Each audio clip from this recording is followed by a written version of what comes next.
2 দিন আগে বাংলা বাজার বইয়ের মার্কেটে এই বক্স সেটটা এসে ঢুকছে, এই ট্রিলজি বক্স সেটটা। এটা আদি প্রকাশন থেকে আসছে এবং 2 দিন আগে এটা আমার হাতে এসে পৌঁছেছে। এবং গত 2 দিন যাবৎ আমি কোনো ভিডিও পোস্ট করি নাই, কোনো কিছুই পোস্ট করি নাই, কারণ এই 3টা বই আমি কোনোভাবে হাত থেকে রাখতে পারতেছি না। আমার এই 3টা বই অবশ্যই পড়া শেষ না করা পর্যন্ত আমি শান্তি পাচ্ছি না। তো এই 3টা বইকে বলা হচ্ছে দ্য প্রফেট ট্রিলজি। তো এটাতে 3টা বই আছে, the Prophet, after the Prophet আর হচ্ছে আফটার কারবালা। দ্য প্রফেট এবং আফটার দ্য প্রফেট এই 2টা বই হচ্ছে অনুবাদ, লেজলি হেইজেলটনের অনুবাদ। এবং অনুবাদ বললে বই দুটাকে খাটো করা হয়, কারণ বই দুটাতে লেজলি হেইজেলটনের ন্যারেশন যতখানি আছে প্রায় সমানুপাতিক হারে এটার এই 2টা বই, 3টা বইয়েরই লেখক এবং অনুবাদক আবদুল্লাহ ইবনে মাহমুদ ভাইয়েরও ইনপুট প্রায় সমপরিমাণেই আছে।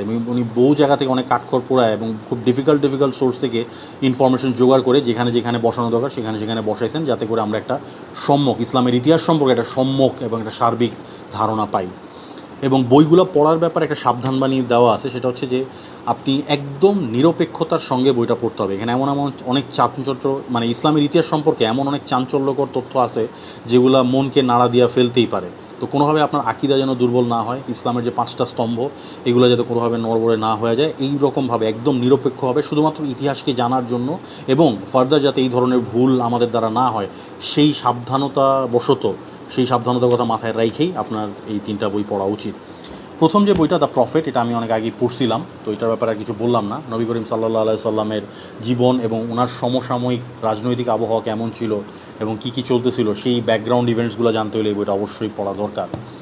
আফটার দ্য প্রফেট এর চেয়ে আরও অনেক বেশি চাঞ্চল্যকর, কারণ এই 4টা বই কভার করে যে 4জন আমাদের যে খলিফা ছিলেন নবী করিম সাল্লাল্লাহু আলাইহি সাল্লামের মহাপ্রয়াণ থেকে শুরু করে 4জন যে খোলাফায়ে রাশিদিন, এই 4জন খলিফার শাসনামল এবং ওই সময় রাজনৈতিক আবহাওয়া কীরকম দাঁড়াচ্ছিল, কীভাবে ফিতনা ফাসাদ শুরু হয়েছিল, 3জন খলিফার নির্মম পরিণতি কেন হয়েছিল এবং হাসান রাদিয়াল্লাহু তাআলা আনহুর যে শাসনামল সেইগুলো নিয়ে এখানে আলোচনা করা হয়েছে।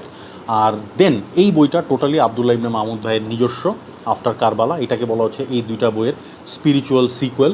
তো এখানে এমন জায়গা থেকে এমন তথ্য উনি জোগাড় করছেন কারবালার পরবর্তী, কারবালাতে যারা অপরাধ করছিল, এই জঘন্য অপরাধটা যারা করছিল তাদের পরিণতি কী হয়েছিল, প্রতিশোধ কীভাবে না হয়েছিল, এই সব ব্যাপারগুলো এখানে লিপিবদ্ধ করা হয়েছে। এবং এই বইটাতে 2টা প্রচ্ছদের কথা বলা হয়েছে, 2টা প্রচ্ছদ প্রোডাকশন করেছে, 2টা প্রচ্ছদই ওনারা দিয়ে দিয়েছেন।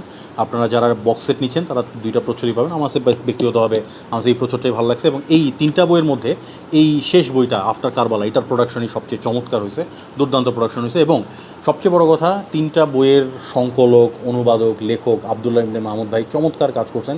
যতগুলো অল্টারনেটিভ ন্যারেশন থাকা দরকার ছিল সব ধরনের তথ্য উপাত্ত উনি জোগাড় করছেন। বইগুলো অ্যাভেলেবল আছে, তাড়াতাড়ি কালেক্ট করে নেন।